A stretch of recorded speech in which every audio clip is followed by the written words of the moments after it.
সরে সেদিকে তাকিয়ে বিশাল উচ্চতা ডিঙিয়ে লাফ দিয়ে বলো ছিঁড়ে আনো না হলে যাব ছেড়ে।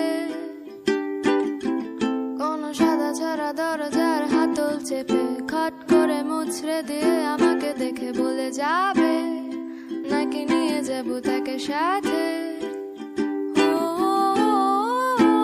খপ করে আমার হাতটা ধরে নিজের কাছে টেনে নিতে কি বাধা হয়ে দাঁড়িয়েছে।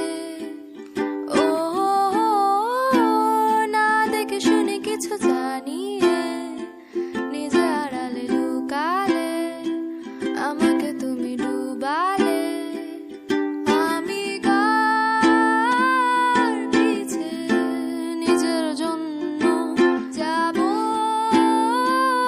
কেটে।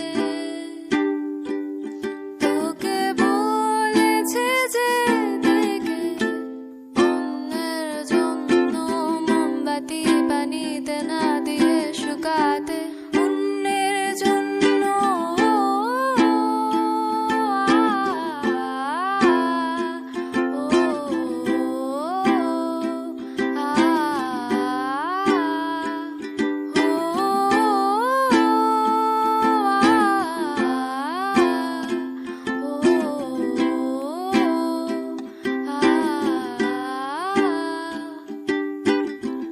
ভুল করে তুমি একটা দেশলা হাতে চুলার আগুন তার কাছে যেতে গিয়ে গেলে পুড়ে আমি না হলে জ্বলে যেতে।